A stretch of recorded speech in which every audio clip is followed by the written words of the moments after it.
you so much. I just wanted, the first thing I want to say is,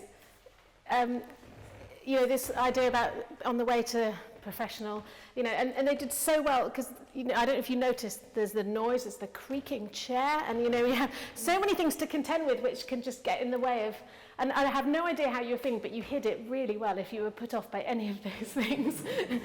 But, you know, you get these things throughout your concert career, and just to be able to sort of keep focusing on each other and the music is a, you know, a tool that has to be learnt, and I think you guys are doing very well, so well done. Yeah. So the other thing that struck me when I was listening is what a piece of complex tempo relations it is, and how ultimately every trio has to find their own way of getting around that issue, the issue of a few sort of practicalities, like the amount of enormous piano spreads that come throughout, so then you have to, the strings have to know where to place the next bar. And so I love hearing different performances of this because everybody finds their own way, and I'm really impressed that you've really made the piece your own. I agree with Lucy about getting from tempo to tempo, that I wondered if we might just talk about some of the ways to... basically, I think this movement almost becomes a kind of fantasy. It moves between these sections, and perhaps my one criticism would be occasionally I'm too aware of the section and not enough aware of the kind of impressionistic quality of one thing becoming another. Almost, for example, let me find a good place. The first of the plus long, for example, I think it was there at 4. I very much felt you arrive somewhere and then I felt the right section, rather than all the time organically things changing like a kaleidoscope almost from one thing to another, rather than clearly setting tempo. Do you want to say something, Ben? Or I always feel that the second theme shouldn't be too slow. And yours was very slow, but I still liked it, funnily enough. Yeah, I mean, that is a kind of big gear change there.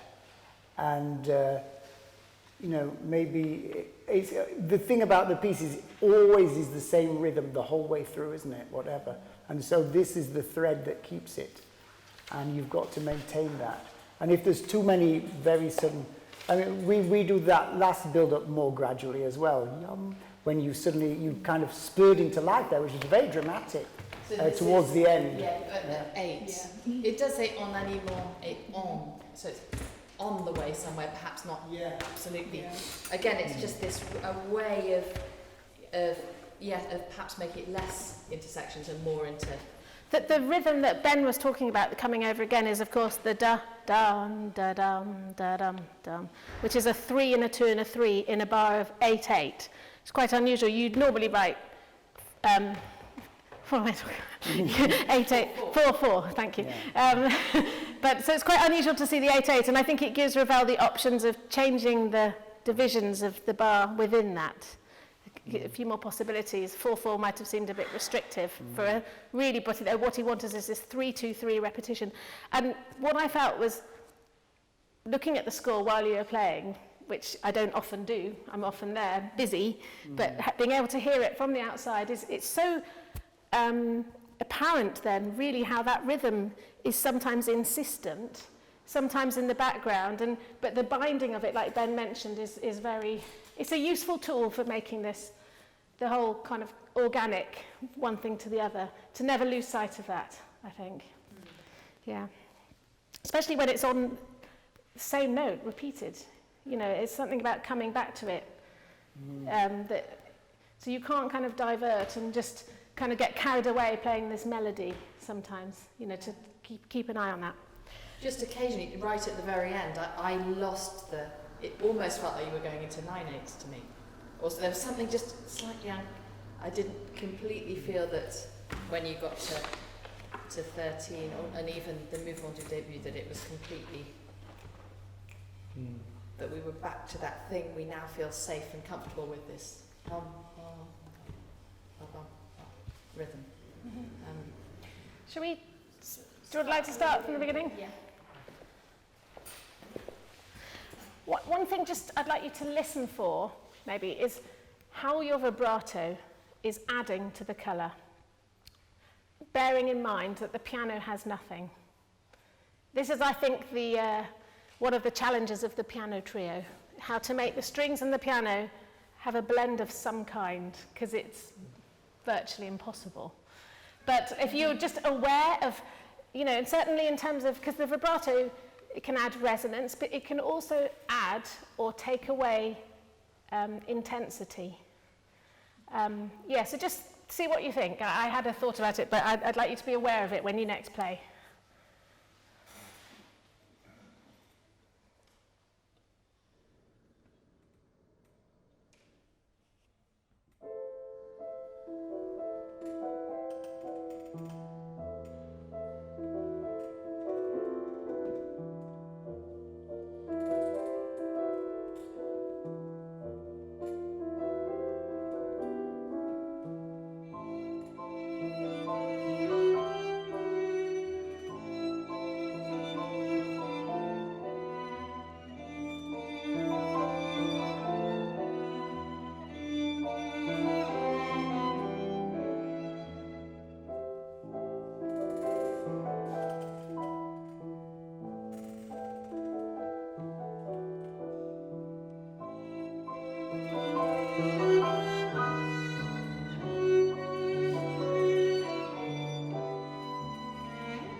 Thank you. So here's our first real outburst, which should be a shock. I think if you've gone so fast and so maybe that this moment, the fortissimo is there, and then it's immediately snatched away, for you to regain it. So it's just that kind of pacing.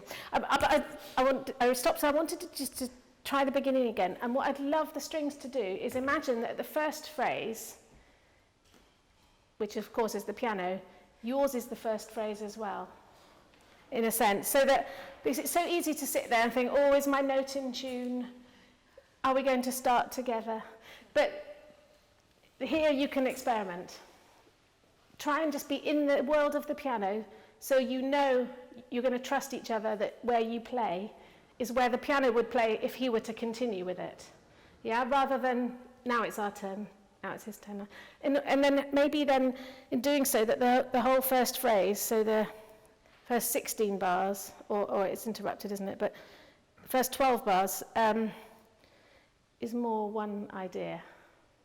First one coming to nothing, the second one going somewhere, and Just one other thought with that in mind. In the piano, the way those bass notes, I just find I get a little bit too many of them are taking time. I wonder if you could just play with that a little bit. So, yes, the beautiful ones that change, you could show us something, but also we won't feel that change unless we've had something simple enough before or after.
I'd love you to just try one thing. Could you play from figure 2 without the accents? Just to see what we hear. All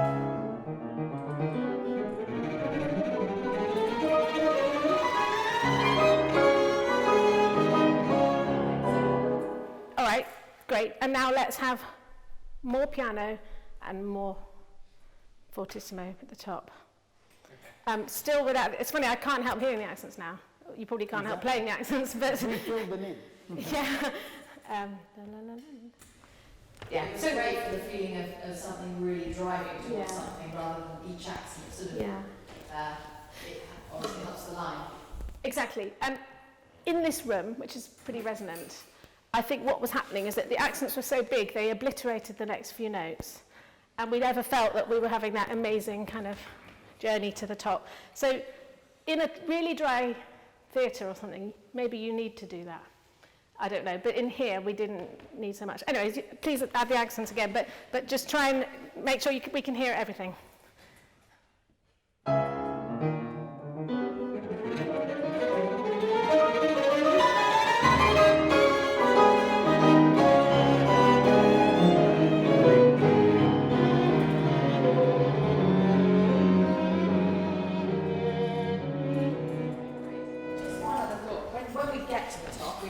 In unison, and suddenly there's quite extraordinary harmony.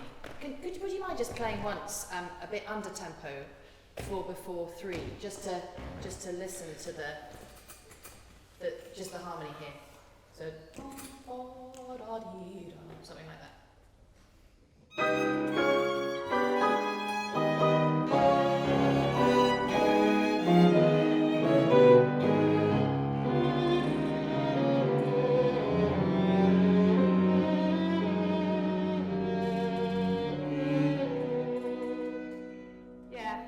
It's that harmony to me says epic.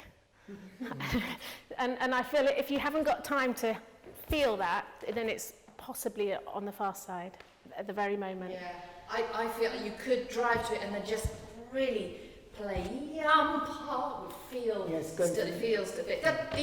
little bit trivial at the moment. When we You're going from the bottom of the piano right to the top of the piano, and it's not easy. Yeah, we're not suggesting you take suddenly a slow tempo, so we're all talking tiny things here.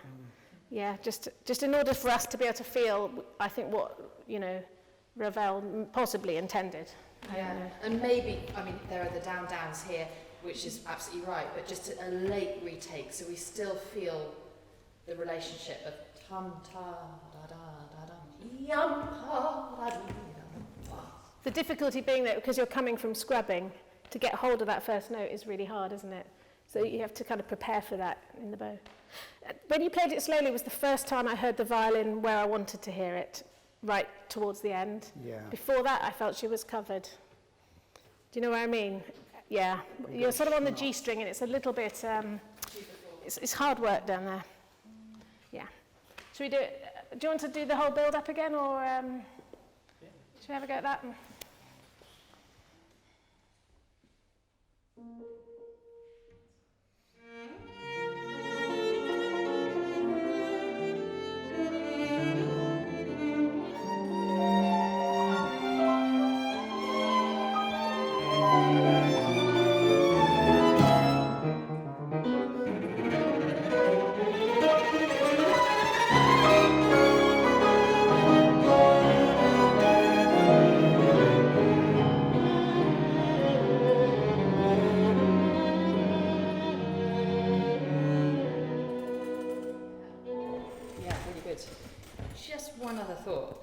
When the cello starts just where you started, you're asked for a slightly faster tempo, which you do, which is great. To me, it's almost like it's one bar of feeling forwards and then one bar of a little bit more whimsical, and you try again. What I'd like to suggest is you don't immediately change sound and go faster, that you feel you're just saying again what he's had a go at. What Ravel does is then the second bar is where suddenly there's much more intention. You don't go whimsical, you keep driving. you could just try it like that. It's interesting. I feel that the harmony is actually where you have the new tempo marking is actually far calmer in nature. So it's giving you a faster tempo. If you kind of take that as an indication to go to kind of go into gear, I think for me it just sort of it hikes it up too much. He also writes espressivo. So if it's a way of just letting it easily go rather than working at it, you know what I mean? It's also Try just before it then, actually. Sorry. no, it's fine. The second piano solo can warm up a little bit more, you know, with the A in the bass. Should we go from there? Figure 1. Yeah.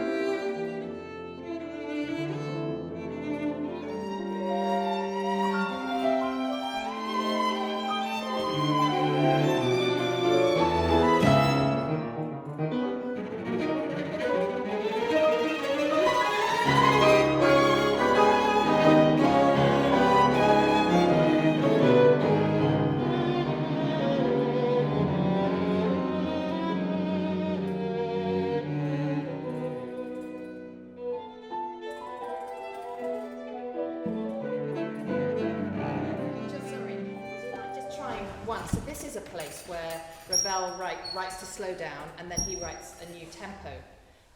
What I'd like you to try is that you take us from one tempo to the other. So at the moment it gets really slow, and then off we go again. How about just expanding so we arrive at the slightly slow tempo. So it does say c'est des très peu. So just very little, and just. So it's a way of stopping us feeling, okay, we're at the end of one section and other things beginning. It's more just a journey that continues in a different mood. I just wanted to say that was lovely. And for the first time I heard dee-da-dum-bum in the piano, that lovely bottom note. I see. It is an interplay of rhythm there, which I think is interesting. Anyway, I thought you had a really nice feel of that bar. It just suddenly it feels sort of français, It's the first time you sort of hear it. Sorry, that's embarrassing. But there's something about this bit, you suddenly feel it, it's really French music rather than sort of... I totally agree about that bass. I think it could be, if anything, slightly more. Maybe. And then when you take the bass line, you could be slightly more. Yeah. So that we feel these syncopations and Yeah. Okay. Do you want to do that whole section one more time, and remembering at 3, just to try a kind of a more smooth transition?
Okay, so what do you imagine is the top of this hairpin you've just reached, the bar before? He doesn't say anything. Have you discussed how far you want to take that crescendo? I mean, because it occurs to me we're in a sort of slight transition section, and we're preparing for the second subject very much. I'm just wondering about not seeing the crescendo as something too anxious, that it's maybe possibly kind of just growing wider in order, setting the scene a little bit more. I certainly feel as a violinist in this bit, you have to sort of fight your corner. Yeah, and I'm getting that because it all just seems quite intense. I mean, it's sort of ominous, isn't it? But it's not, it's never aggressive or, I mean, you weren't aggressive, but, you know, it's important to have the right feeling for any crescendo. It could be coming aggressive, or it could also just be widening and expanding in a very opening kind of way. You have to choose, but I'm getting sort of stress here rather than something emerging. And what is emerging is this incredible second subject, which is then just pure and innocent. Yeah. I wouldn't overphrase after the violin finishes and it picks up tempo. I wouldn't overphrase that too much. Dee-dum, bum, ba-da-dee-da. You know, you kind of go to sleep a little bit at the end of those phrases.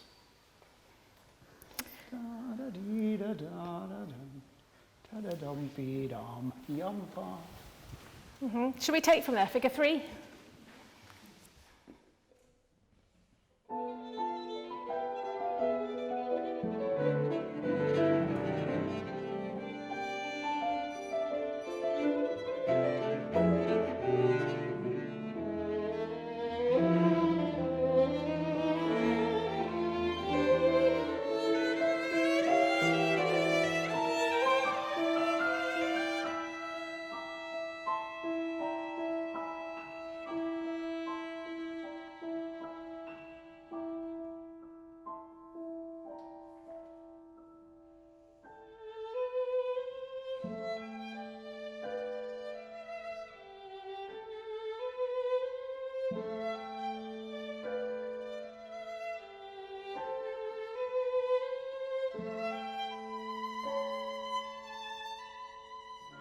Thank you. Sorry to stop you.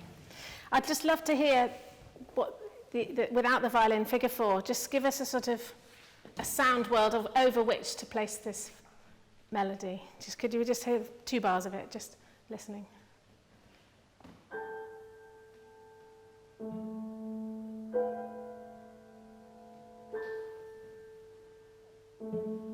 Okay, it's incredibly bare, isn't it? Which begs the question, what do you want to sound so intense? I'm not really, like, more floaty. More floaty, yeah, good. Fantasy-like. Yes, fantasy-like. It's simple though, isn't it? Yeah. Have you observed, question, I won't make you do it now because it's horrible, the 3rd string suggestion by Ravel? He suggests for this melody, it's really cruel that you go up the D string, and there's some really nasty shifts in it. Which I still, after however millions of years, however many we've been playing, I still feel frightened of. But I think it's probably worth it. Did somebody say, hey, don't bother? Or, Oh, no. no? Okay, no, but you might say. But so you thought about it and dismissed the idea? Because it's... Yeah, but I couldn't make it sound as good. No, I know. I feel the same, but I still feel one has to do it anyway. It's more idiomatic like that, isn't I it? think that...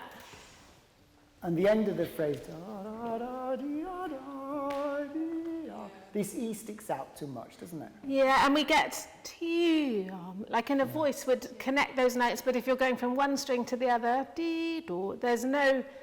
It'd be like singing dee-do, which wouldn't be all that natural. You can connect, but that's amazing. Just one thing, going back to the first thing we were talking about, managing the tempos, and could we just try into 4 and more just that you sort of get to this tempo. What I'm feeling is the last 3 quavers, 8 notes that really slow up a lot, and then you sort of set off with a bit more tempo now because we told you it was too slow. But if it could just sort of take us there, again, a bit less kind of Germanic about this, we reach the next theme and we're going to play it, just to let things merge a bit more. And the other thing, just try open A's for this bit, just for the sort of the Yeah, just because it'll be resonant in the colour. See how it works. Just at the beginning of this, whatever it is, written, you get the harmonic E, and you finish on an E as well. I let Alice take that E. So I don't sort of finish with a vibrato that might not suit the... Do you know what I mean? I sort of... If you come away very steeply at the end and kind of give the E to the cello, then you don't have this sort of clash of intonation, basically. Do you know try from there? So is it 8? You finish on a unison E. 7 yes. And I'll just say Yeah, that because the cello's on a harmonic. I don't do too much with it because it doesn't sound in tune together. And what if the accents here are a bit more kind of vibrato, suggestive accents, not exactly, not too much front, just try it.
I wondered if at figure 5, that heart-stopping moment, if you can literally make it like time is standing still just for that second before you continue the journey down, which he then writes peu plus long. So we must make sure that I think figure 5 is slower than 4. It's easy to sound like you're just resuming the same journey, and I think after that moment, it's different. I wouldn't mind hearing, it's going to feel uncomfortable, but trying figure 4. No, I won't ask for the D string, don't worry. I'm not that mean. But just faster. And it will feel uncomfortably fast, but it's surprisingly fast when you look at the metronome mark. And I think if you start to feel it in groups of notes rather than quaver pulse, it's more acceptable.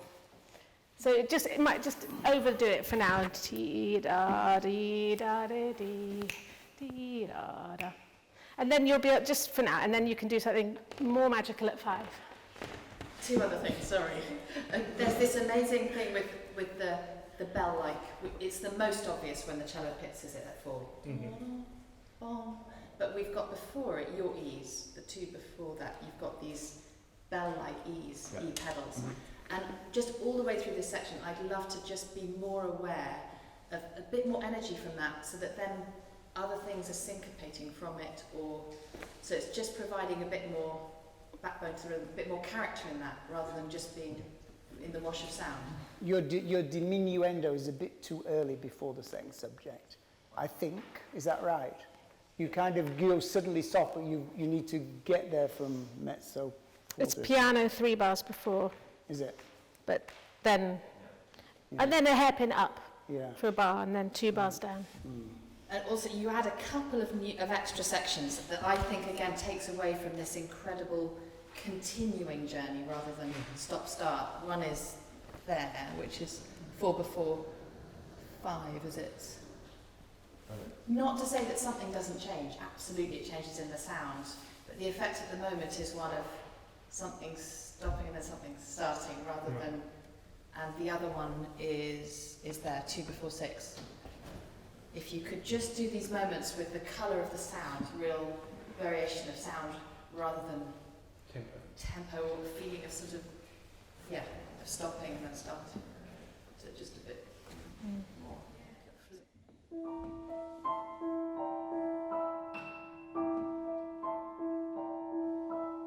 So sorry, what if these it were in a sense the thing that slowed it?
But then section, whether keeping you more as a descant in the strings. So it's something that's soaring over the top. I think things that are stopping feeling like that to me is the early crescendo on the E and then on the B. That it sort of, what does it do? It kind of draws my attention to you too much. Exactly, just so you keep floating. And the sound gets a little heavy. I mean, all of this stuff, I think, especially in a very lively acoustic like this, I think you could explore playing quieter, actually. Mm-hmm. Or just, the quiet is absolutely beautiful, you very easily come out of it. And just maybe allowing it to be incredibly intimate so that then the fiery moments are all the more, just so that you really keep a range for a longer section, I think. I mean, what Alice is talking about, I don't know how long you've been playing together, I'm sure a long time probably, but trusting that you know where you're, because you have to move together in that second bar after the dom do da dom da dom da dom pam. And at the moment what's happening is you're all preparing the sound for the next chord.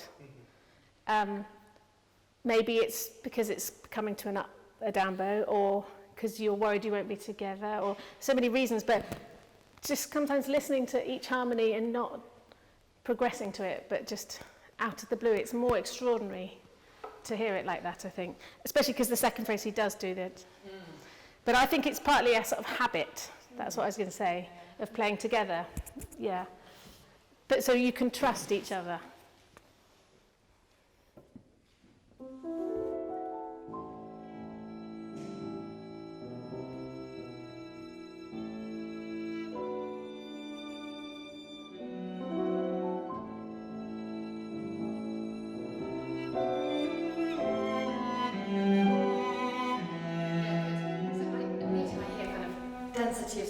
Beautiful sounds gorgeous, but can you just try it once that you keep the ethereal sound? To let the crescendo happen. Even in the crescendo. Even in the crescendo, I just try it that you don't become rich. You just keep a thinner sound actually. Just for a bit. It's not, you know. Because the piano, it's so exactly. It's not nice. This is it. Da da da dum. It's rather sinister. You play it just slightly too easily. Da da dee da dum. It's menacing.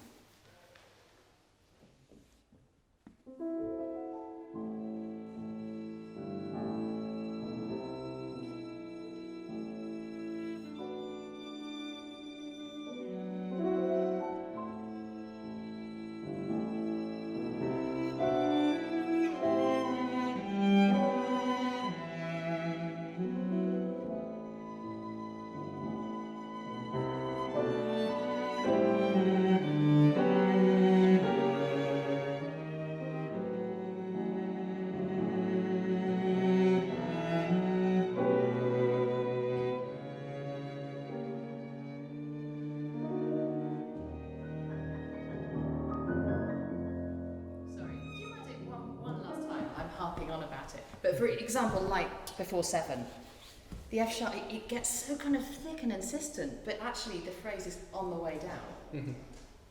And I still find, I don't know what... How are you really listening to the pianist here? Yeah. You must be listening to him. He's the boss. In this place.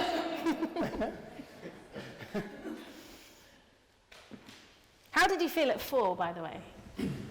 It felt like it was flowing more. Flowing, but did it feel horrible? You didn't mind it? Yeah. Yeah, because actually for the first time you then virtually played the same tempo. 1, 2, 3, 4, 5, 6, 7, 8 after 4, where the piano takes the quavers, you kind of just about, rather than you picking up the tempo. So, I mean, it does, the music does sort of move on there, I do get that, but yeah, it's good not to sort of create more sections than, like Alice was saying, than you need. So what, if you don't mind, do one more time from 6. And could you try not, maybe more with bow speed than with bow weight? Yeah. So I still find that it gets thick in these crescendos, rather more kind of mystical sound.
Brilliant, thank you. So in this section from 7, every time the piano has that, could you just play it for us?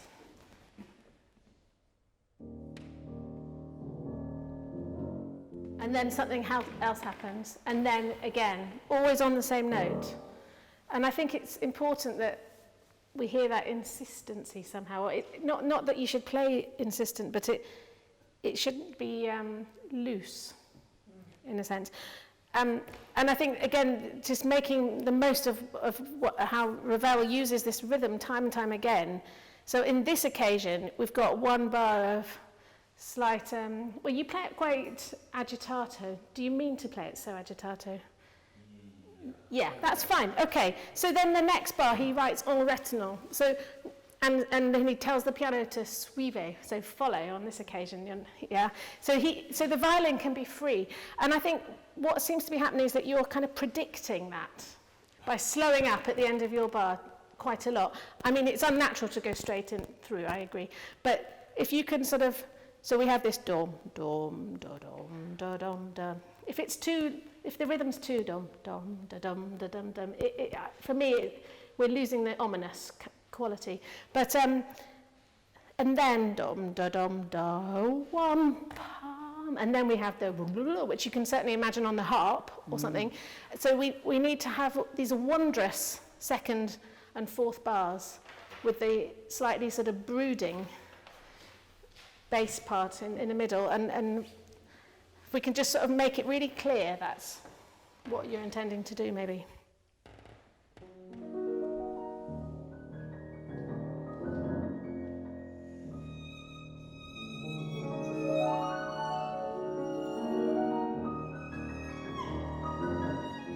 Yeah, sorry, I think you're not expressive enough, actually. Très expressive. And then you have to somehow play accompanimental in the next bar. So you have to sound like two different instruments. And does it say en dehors as well? No, it doesn't. Yeah. So again, so you've got your vibrato, you've got the colour of the bow. There's many ways to do that, but I think it needs to be much more obvious.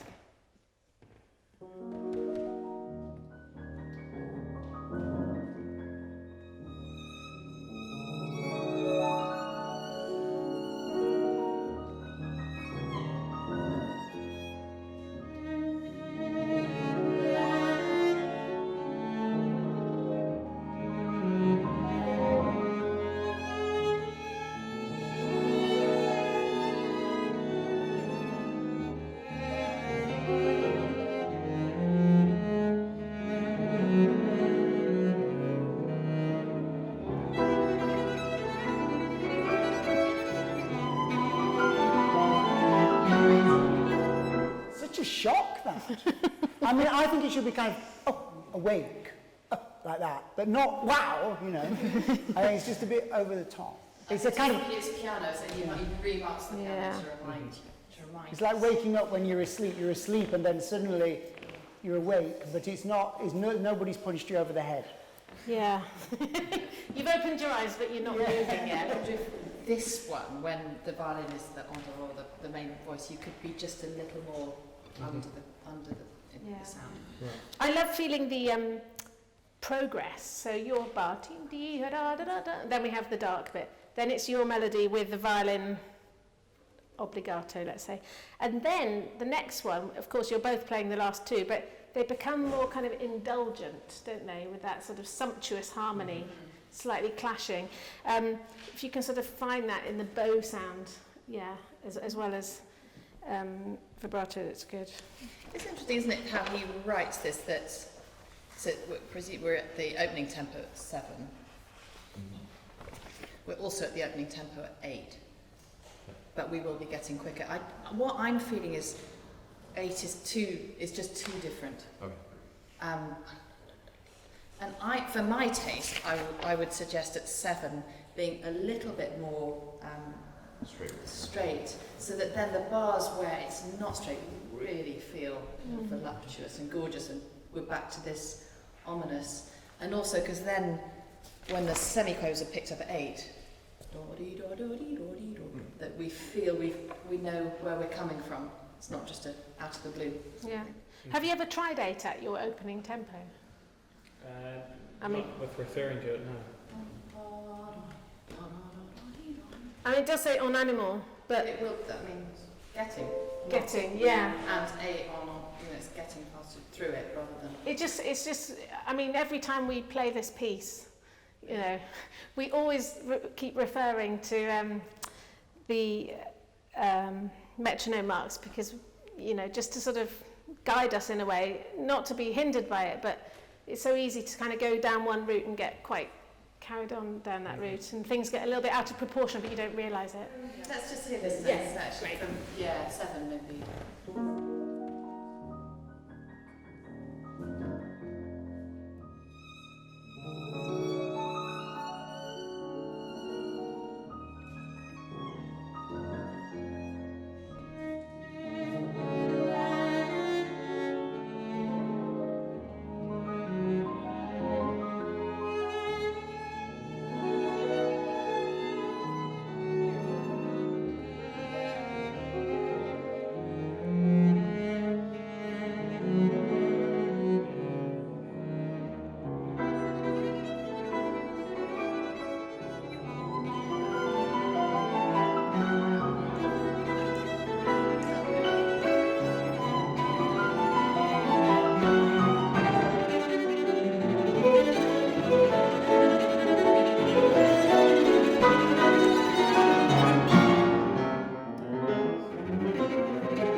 Sorry to stop you there. I just thought it might be a good place to leave it in the air. But fantastic. Really?